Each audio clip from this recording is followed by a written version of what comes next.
la présidente.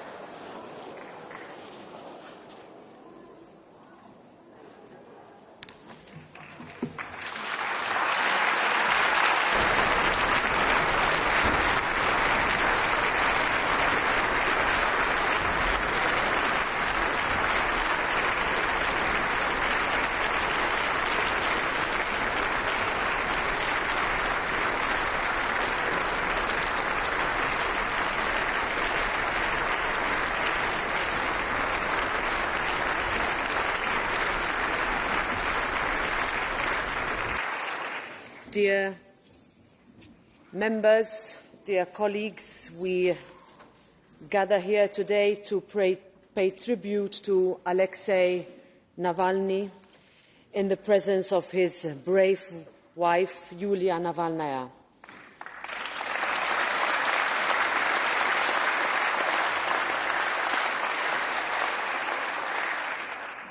Dear Yulia, thank you for your readiness to speak in this chamber to the world in such painful circumstances. It is truly an honour to welcome you to the European Parliament. Before we begin, I would like to invite everyone to turn their attention to the screens to watch a short video about the life and legacy of Alexei Navalny.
Il coraggio che ha dimostrato Alexei desta stupore e ammirazione. Lo hanno minacciato, maltrattato, avvelenato, arrestato, incarcerato, ma non sono riusciti a metterlo a tacere. Ha lottato instancabilmente per il popolo russo. Jailed opposition politician and Sakharov Prize laureate Alexei Navalny's condition remains of deep concern, with journalists reporting it as critical. So from here, on behalf of the European Parliament, let me once again call for his immediate and unconditional release.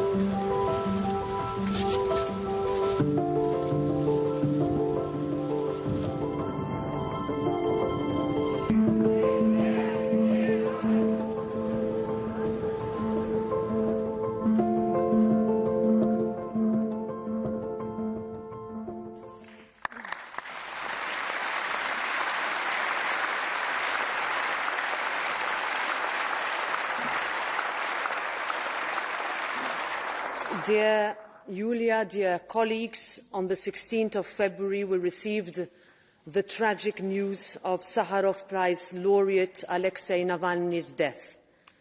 For many in Russia and outside, he represented hope. Hope in better days, hope in a free Russia, hope in the future. Hope that courage can overcome. And while his killers sought to cruelly extinguish that hope, They failed. The hope he represented remains as bright as ever. This House and its members condemn his killing in the strongest possible terms. It is a crime that deserves an international and independent investigation. The world is owed justice. While we pay tribute to his memory, I want to express our deepest condolences to you, dear Yulia, to your children, Daria and Zahar, to Alexei's parents, Lyudmila and Anatoly, to his family, friends and countless supporters in Russia and across the globe. Alexei Navalny dedicated his life to the fight against corruption and for a democratic Russia. He did not give up when they tried to poison him. He did not give up when he was unjustly imprisoned. He did not give up when his sentence was extended in a sham trial. He did not give up even when confronted with suffering and injustice. And neither must we. Democracy takes bravery, and Alexei understood that. That is why he went back to Russia in 2021. That is why he could not be broken. And that is exactly what made the regime so afraid of him. But Alexei's fight endures. The many brave people who took to the streets of Russia after his death shows, yet again, the fragility of authoritarianism. I take solace in that fact that if history teaches us anything, it is that the pillars of autocracy, in the end, always crumble under the weight of its own corruption and people's inherent desire to live freely. And when they inevitably do, it will be thanks to what Alexei and your family did. So, dear Yulia, on behalf of the European Parliament that stands in admiration of your courage, I thank you, and the floor is yours.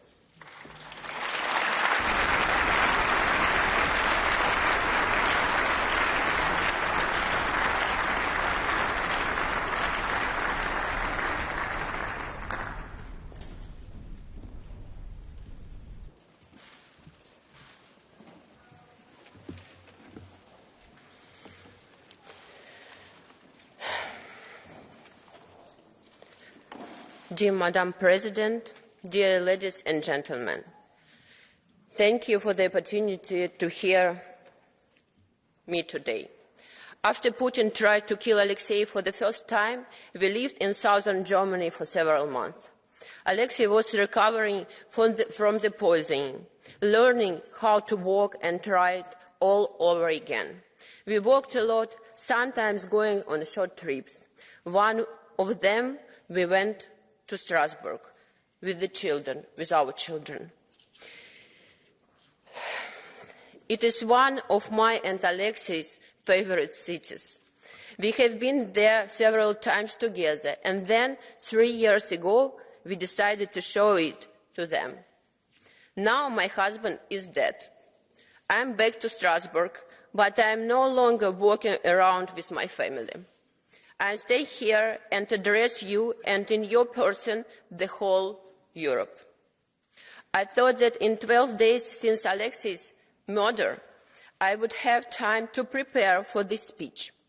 But first we spent a week getting Alexei's body and organizing funeral.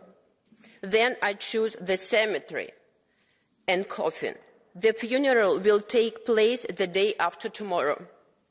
And I'm not sure yet whether it will be peaceful or whether police will arrest those who have come to say goodbye to my husband.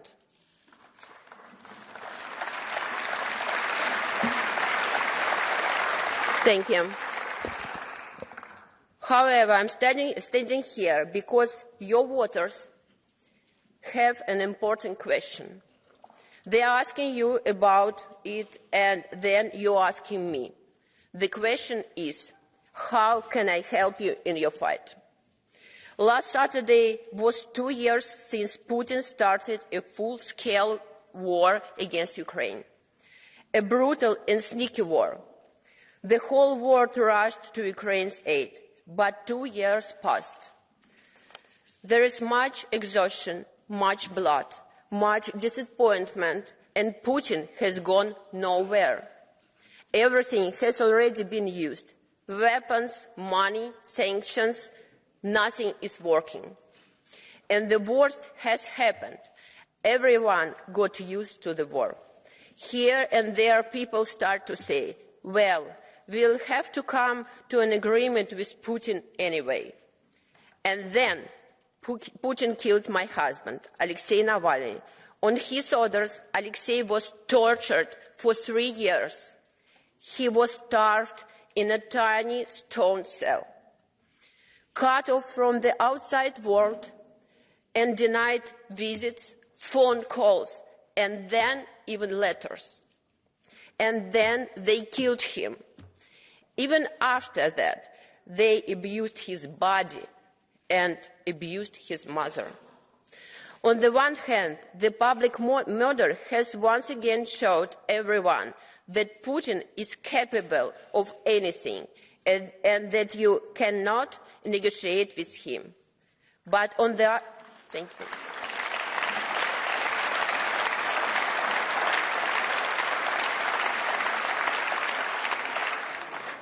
But on the other side, I can also see how shocked everyone is.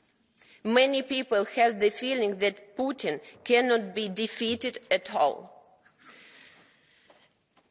And in this desperation, they are now asking me, how can I help you? And I'm thinking about how Alexei would answer this question. I will try to answer, but to do so, I have to tell you a little about what he was like. Alexei was an inventor. He always had new ideas for everything, but especially in politics. You have elections at the beginning of June. Many of you will be campaigning, meeting voters, giving interviews, shooting commercials. Now imagine that all of this is impossible. No TV station will do an interview with you. No money in the world can help you with the commercial. And the voters who came to the meetings will be arrested along with the candidate. Welcome to Putin's Russia.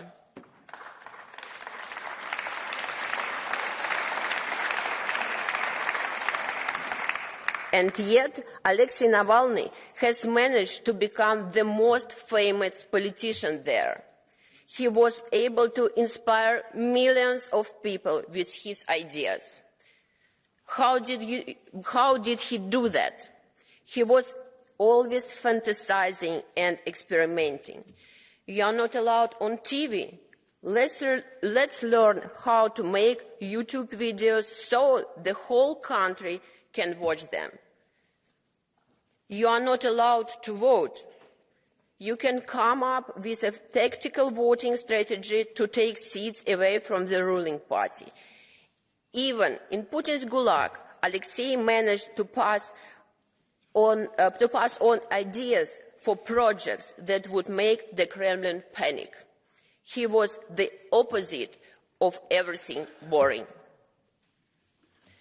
This is the answer to the question. If you really want to defeat Putin, you have to become an innovator. You have to stop being boring. You cannot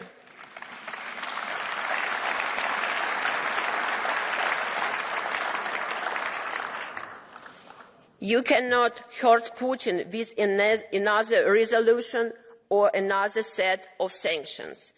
That is no different from the previous ones. You cannot defeat him by thinking he is a man of principle who has morals and rules. He is not like that, and Alexei realized that a long time ago. You are not dealing with a politician, but with a bloody monster. Putin is the leader of an organized criminal gang. Putin is the leader of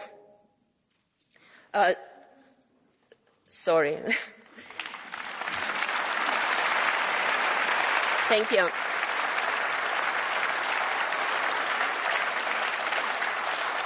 And it's good to repeat it again. Putin is the leader of organized criminal gang. This includes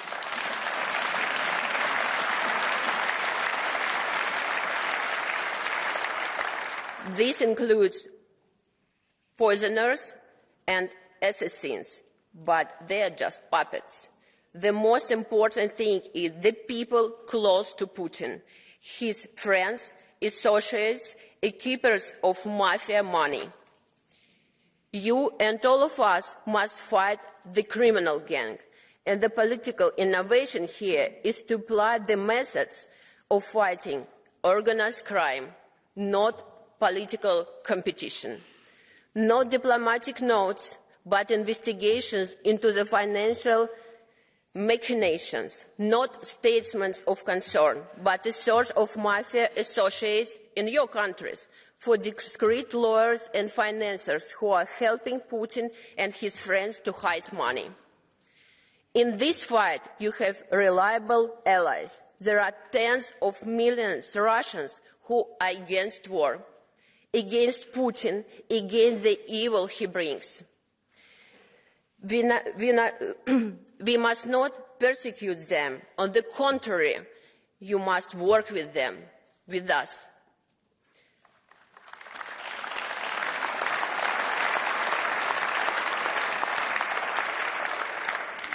Putin must answer for what he has done with my country.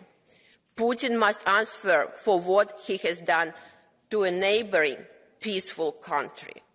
And Putin must answer for everything he has done to Alexei.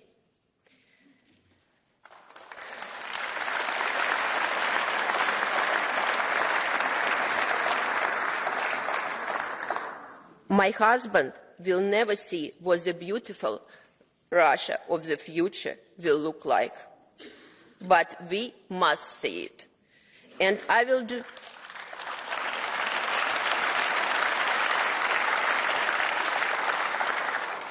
And I will do my best to make his dream come true. The evil will fall, and the beautiful future will come. Thank you.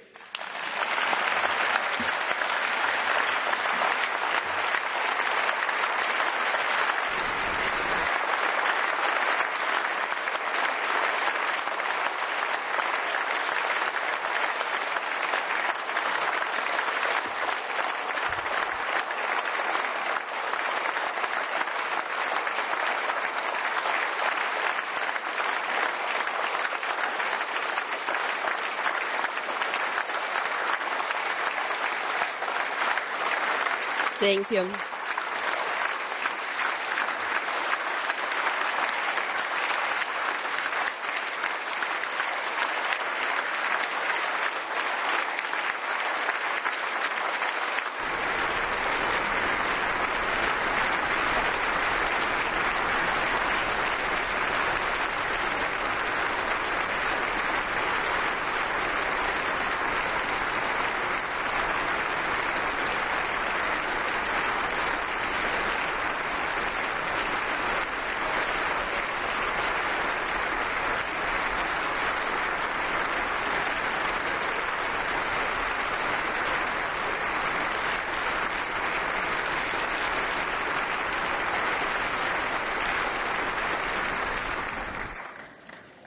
Thank you very much, Ms. Navalnaya, for that powerful statement. Now we will have a round of speakers from all political groups, starting with the President of the EPP Group, Manfred Weber.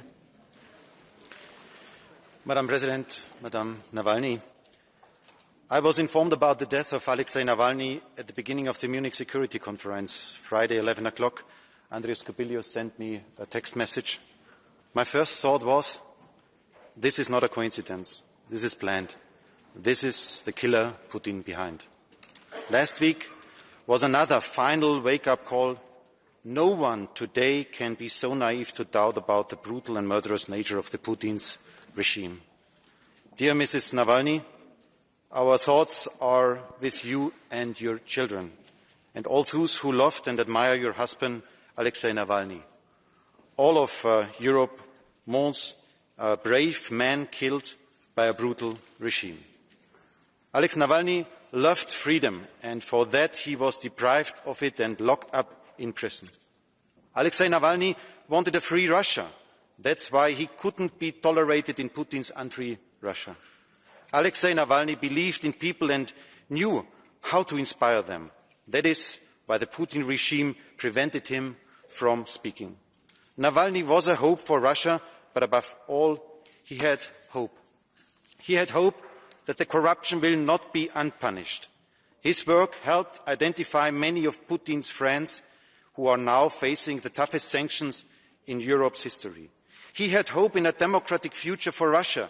He showed Russians that one man saying no is enough to scare a regime. He had hope in power of truth, the truth that Putin hides, that Putin fears, but to which he will have to answer. Dear Ms. Navalny, we admire your courage. You are keeping alive the hope for a free and a democratic Russia. As Europeans,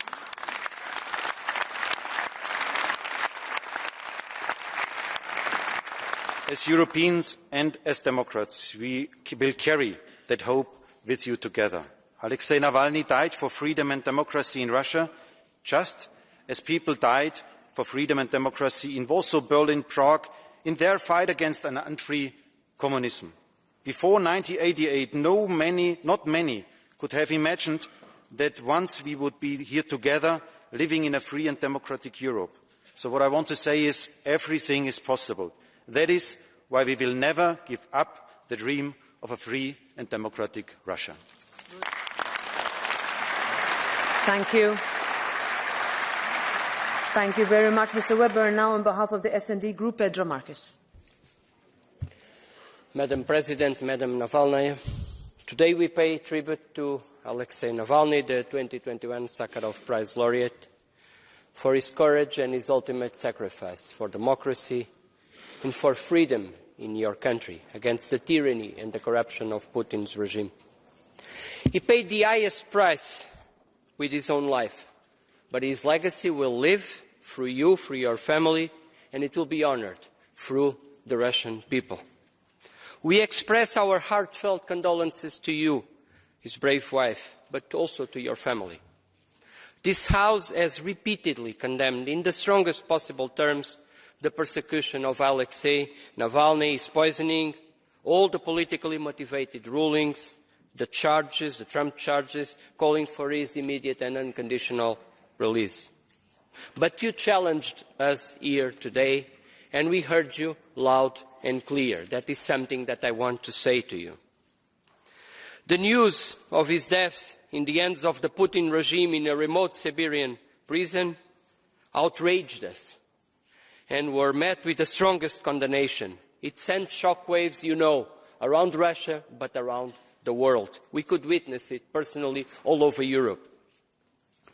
Alexei was a political leader, one of the most bravest ones, with powerful convictions that inspired people, raising collective conscience for what was happening, is still happening in Russia. He represented the hope and the vision for a different, for a better Russia. His death brings us back to the memories, the darkest moments in the Russian history, and the conditions of his imprisonment and the violence he suffered makes Putin and the regime ultimately responsible for his fate. We demand an international and independent investigation into the circumstances of his death, and for all responsible for it for his detention, for his treatment, and for his death to be held accountable. Truth must be told, consequences must be borne, and justice must be served.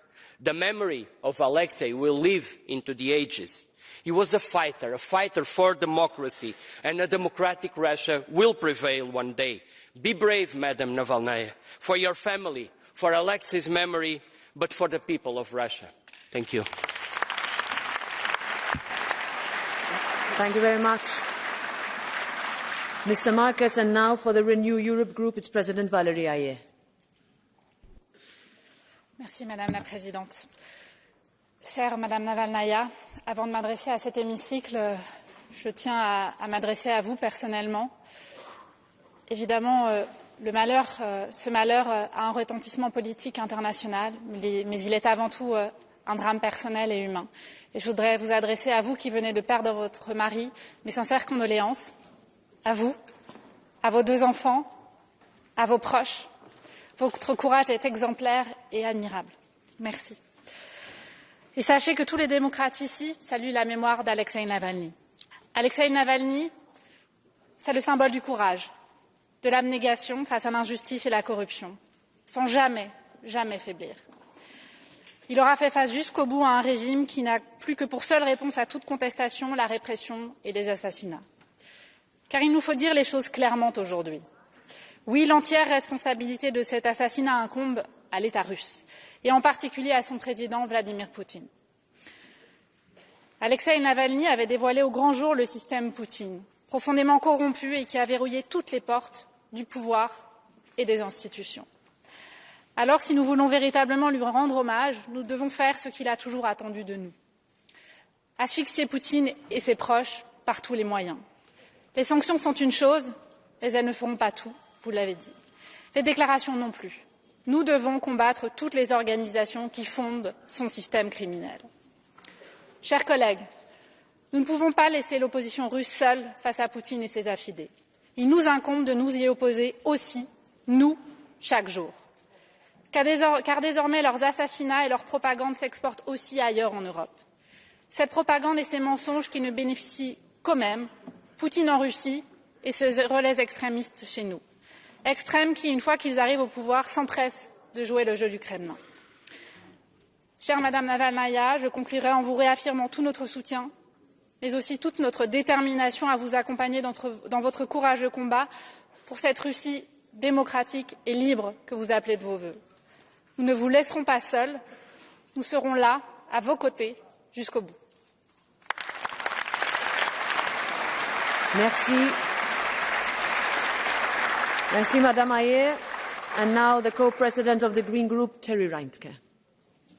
Dear colleagues, dear Yulia Navalnaya, it is hard to imagine what you have been going through in these last weeks, months, years. And when you were speaking about how you and your husband with your family were visiting Strasbourg a while ago and how you miss him right now, I was imagining what it would do to me if I lost my beloved partner to a brutal regime. And I know that probably it cannot even touch the pain that you have been feeling, but let me tell you on behalf of my whole group that we share this pain, we strongly support you, and we are by your side in this difficult time. In order to keep your husband's memory alive, we have to do everything in our power, not only to demand an independent investigation, but also to protect the remaining political prisoners in Russia and all those who are suffering from this brutal regime. The murder of Alexei Navalny has made it clear yet again. The biggest enemy of Vladimir Putin is democracy. The biggest enemy of Vladimir Putin is freedom. Freedom and democracy are what Putin is most afraid of because they threaten his democratic rule, and they were symbolized by your brave late husband. They threaten his system based on corruption and lies. So our struggle has to be even more determined. Let us fight for our democracy and freedom here in Europe, but also let us stand in solidarity with all those fighting for it in Russia and elsewhere in the world. And even in this difficult time, when we all have difficult debates back home, when there are a lot of political challenges ahead of us, colleagues, we can never forget the price that so many political prisoners in Russia, in Belarus and elsewhere are paying to fight for freedom and democracy. If they have the strength to fight and pay this price, we cannot be tired. If they have the strength to go on, we have to do all we can in order to support them. Because in the end of the day, I am sure, and I want to say this to you, in the end of the day, freedom will win. There will be a free Russia, and we will fight for you. We will fight for it side by side together with you. Thank you very much. Thank you very much, Ms. Reintke. And now for the ECR Group, Nicola Procaccini. Grazie Presidente.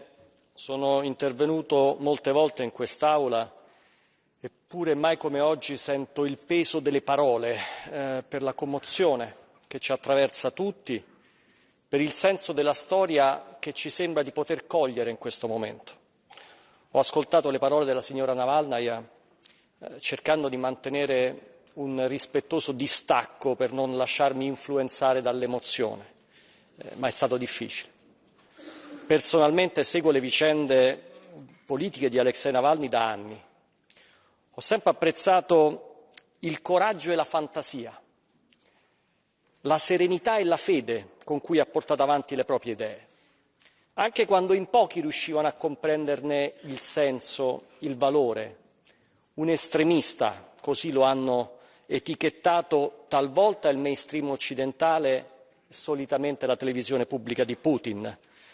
In realtà Alexei Navalny era solo un uomo innamorato della Russia, della sua storia e della sua gente. Cristiano, nato in una famiglia di militari, Alexei non era un pacifista, ma si è sempre battuto per la sua patria senza armi né paura. Hanno provato a ucciderlo tante volte, nei modi più vigliacchi, c'erano quasi riusciti, ma niente. Così lui ha dato un bacio a sua moglie, ha salutato i suoi ragazzi, ha preso un aereo ed è tornato in Russia, dove sapeva che ad attenderlo ci sarebbe stata la più terribile delle prigionie e la più scontata delle morti. È finita la sua esistenza, ma non il suo sogno di una Russia libera dai tiranni e in pace con il mondo. Qualcuno ha detto beato quel popolo che non ha bisogno di eroi. Io non sono d'accordo. Tutti i popoli ne hanno bisogno, in pace come in guerra. Sono quegli uomini e quelle donne che parlano agli altri e per gli altri, anche quando tutti sono muti e solitari. Come quel ragazzo che nell'agosto di tanti anni fa affrontò da solo la morte bruciandosi davanti ai carri armati sovietici che invadevano Praga. Il giorno in cui è morto Jan Palach ha vinto la libertà ed è nata l'Europa che amiamo. Sarà lo stesso per Alexei Navalny. Il 16 febbraio hanno ucciso un uomo libero, ma ne sono nati migliaia, in Russia, in Europa e nel mondo. Grazie. Thank you, Mr. Procaccini. Now for the ID Group, Jack Madison. Thanks so much, Madam President. Dear Ms. Navalnaya, first of all, from our political group, all the regrets goes to you and for your children, for your son and daughter, because the biggest loss what you can have is to lose your father as a children. So that's why it was very emotional to listen your statement, and I agree that most of us will absolutely feel what do you feel, even if it's very hard for us to feel the same as you are doing. You were saying absolutely right things about Russia, the current Russia, what we have today. And the very sad story is that the independent polling stations have shown that too many people are still supporting the regime of Putin. They're supporting the ideas of the old imperialist Russia. There are about 70% of the people who are saying that, yes, we have to restore the great Russia and should have the same kind of borders what they had in history. But the other side of the coin is that almost 30% of the Russian people doesn't like those ideas. It means that about 30 million people in Russia would like to have a normal country with a stability, with a freedom and peace. And as I'm from Estonia, of course, we feel it like from the bones. Like, what is it like to live next to the country who would like to occupy you? But it gives hope also for us to have a normal future, normal cooperation, because I'm sure that everybody here in this room would like to have a normal cooperation with the biggest country in the world, that's called Russia, to have a normalized relations, to have a normal economy, to have a normal friendship. And that's also my looking forward like for the future, that maybe in the future one day it is possible to have normalized relations with our neighbors. And that gives the hope that there are still about 30 million people, including you, who are standing against this regime and hoping for the better Russia and a better future. I think it's said enough. I really wish the best for you and for your children, and I'm more than sure that in one day we will have a great country called Russia, who has no kind of imperialist ideas and will have normal relations with all the neighbours in Europe. Thank you so much. Thank you, Mr. Madison. Finally, on behalf of the Left Group, Nikolai Willumsen. Thank you, President. Dear Yulia Navalnaya, it is both good and very sad to see you here today in Strasbourg. It is so incredibly sad because of the reason for you being here is so tragic and wrong. Nobody should have to die for speaking up for what they believe in. All of us here today mourn with you the loss of your husband, Alexei Navalny, a man who became one of the symbols of resistance to Putin's regime, who stood up for what he believed in and spoke out loud, also in the face of repression. Alexei Navalny helped expose Putin to the world. He shined a light on the enormous corruption of Putin and his oligarch friends. It was something that clearly frightened Putin, because despots like Putin are afraid of facts, of debate, of truth. And your husband tried to bring forward all of that. And for that he was poisoned and he was accused by the Putin regime. He was unjustly jailed, tortured, and he paid the ultimate price. And yet, despite the sadness and the loss that led here, it is also good to hear you and to see you speaking out here today in Strasbourg, because it means that Putin did not succeed in silencing the critique. It means that the fight against repression continues. Dear Yulia Navalnaya, to offer you my condolences seems way too little. What I can offer you is my profound respect and admiration for the work of your husband and of you, and for everyone who dares to stand up against despots like Vladimir Putin. May the death of Alexei Navalny not be in vain. May democracy triumph in the end. Thank you.